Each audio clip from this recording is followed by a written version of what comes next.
تمامی اولیاء کرام میں جو چیز مشترک ہے وہ یہ، اکثر اولیاء کاملین نے سب سے پہلے شریعت کا علم حاصل کیا، شریعت کا علم حاصل کرنے کے بعد پھر کسی کامل اللہ کے ولی کے ہاتھ پہ بیعت کر کے طریقت کی منازل طے کی، پھر اپنے مرشدوں کے حکم سے انہوں نے لوگوں کو سیدھے راستے کی طرف بلایا۔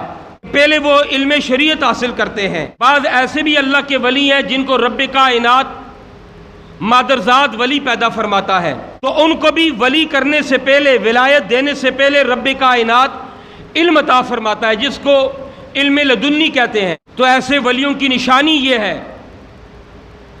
پھر وہ کبھی بھی شریعت کی مخالفت نہیں کرتے۔ آج کل بڑے افسوس سے کہنا پڑتا ہے کہ بعض نام نہاد جیلی پیر شریعت کی مخالفت کرتے ہیں، کہتے ہیں جی ہم تو طریقت والے ہیں، ہم تو پہنچ چکے ہیں، ہمیں شریعت کی ضرورت نہیں ہے، ہمیں نماز روزے کی ضرورت نہیں ہے۔ یہ پیر نہیں ہوتا، یہ شیطان ہوتا ہے۔ شریعت کے بغیر کوئی اللہ کا ولی بن نہیں سکتا۔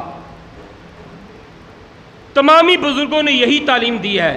حضرت داتا صاحب رحمت اللہ تعالی علیہ فرماتے ہیں، شریعت بغیر طریقت کے منافقت ہے، اور طریقت بغیر شریعت کے بے دینی ہے۔ یعنی ایسا شخص بے دین ہے جو طریقت کا دعویٰ تو کرتا ہے لیکن شریعت پہ عمل نہیں کرتا۔ آپ فرماتے ہیں شریعت بغیر طریقت کے ناقض ہے، اور شریعت ظاہر بغیر طریقت کے خواہشات نفسانی پر عمل کرنا ہے۔ آپ فرماتے ہیں شریعت کا قیام بغیر طریقت کے ناممکن ہے، اور طریقت کا قیام بغیر شریعت کے ناممکن ہے۔ ہمارے بزرگوں نے ہماری یہ تعلیم و تربیت فرمائی اور ہمیں صاف ستھرا راستہ دکھایا۔ حضرت پیران پیر دستگیر رضی اللہ تعالی عنہ آپ فرماتے ہیں جب تیرے دل میں کسی کی محبت یا نفرت پیدا ہو جائے تو اس کی باتوں کو دیکھ اور اس کے کاموں کو دیکھ۔ اگر اس کی باتیں اور اس کے کام شریعت کے مطابق ہیں اس سے محبت کر، اگر اس کے کام شریعت کے مطابق نہیں، اس کی باتیں شریعت کے مطابق نہیں، تو پھر اس سے نفرت کر۔ کیوں؟ رب کائنات فرماتا ہے وَلَا تَتَّبِعِ الْهَوَىٰ فَيُضِلَّكَ عَن سَبِيلِ اللَّهِ، اپنی خواہشات کی پیروی نہ کر، وہ تجھے سیدھے راستے سے بہکا دے گی۔ یعنی اپنی خواہشات سے کسی سے نہ نفرت رکھو، نہ اپنی خواہشات سے کسی سے محبت رکھو۔ تمہاری محبت کا معیار بھی نبی پاک کی شریعت و طریقت ہونی چاہیے، تمہاری نفرت کا معیار بھی نبی پاک کی نافرمانی ہونا چاہیے۔ الحب فی اللہ والبغض فی اللہ، کسی سے محبت کرو تو بھی اللہ تعالیٰ کے لیے، اور کسی سے نفرت رکھو تو بھی اللہ تعالیٰ کے لیے۔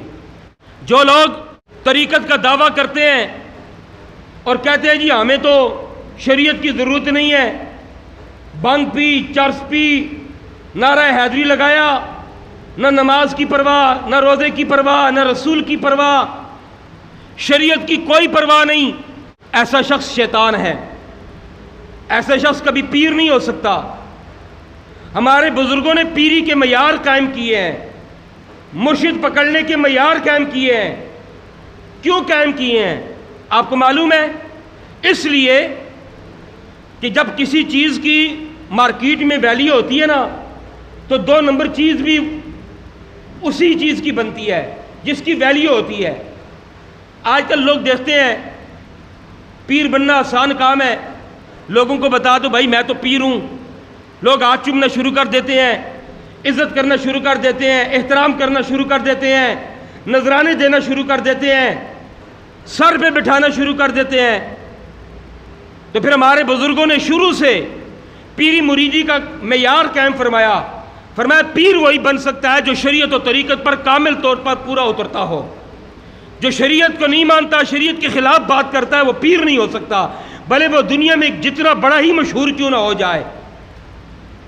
جو شریعت کے خلاف بات کرتا ہے، بھلے اس کے مرید لاکھوں کی تعداد میں کیوں نہ بن جائیں، ایسا شخص پیر نہیں ہو سکتا۔ پیر حقیقت میں ہوتا ہی وہی ہے جو شریعت کے مطابق بات کرتا ہے۔ کیوں کہ جو بندہ شریعت میں کامل ہوتا ہے وہ طریقت میں قدم رکھتا ہے، اور جو طریقت میں کامل ہوتا ہے وہ معرفت میں قدم رکھتا ہے، اور جو معرفت میں کامل ہوتا ہے وہ حقیقت میں قدم رکھتا ہے۔ اعلیٰ حضرت امام اہل سنت فرماتے ہیں جو حقیقت سے نیچے گرتا ہے وہ معرفت میں پہنچتا ہے، جو معرفت سے گرتا ہے وہ طریقت پہ پہنچتا ہے، اور جو طریقت سے گرتا ہے وہ شریعت میں پہنچتا ہے، اور جو شریعت سے گر جائے وہ کہیں کبھی نہیں رہتا، وہ شیطان بن جاتا ہے۔ تو جو شریعت کی بات نہ کرے سمجھو وہ شیطان ہے، وہ پیر نہیں ہو سکتا۔ اعلیٰ حضرت امام اہل سنت فرماتے ہیں اللہ تبارک و تعالیٰ کے متعلق بندوں کے لیے علم کی 5 قسمیں ہیں: علم ذات، علم صفات، علم افعال، علم اسماء، علم احکام۔ علم احکام شریعت کو کہتے ہیں۔ آپ فرماتے ہیں جو بندہ شریعت کو نہ مانے، علم احکام کو نہ مانے، وہ علم اسماء تک کیسے پہنچ سکتا ہے؟ سب سے آسان علم احکام ہے، سب سے آسان علم شریعت ہے، اور ہم ہر روز نماز میں اسی کے لیے دعا کرتے ہیں، اہدنا الصراط المستقیم، اے اللہ ہمیں سیدھا راستہ دکھا۔ سیدھا راستہ نبی پاک علیہ السلام کی شریعت کا راستہ ہے۔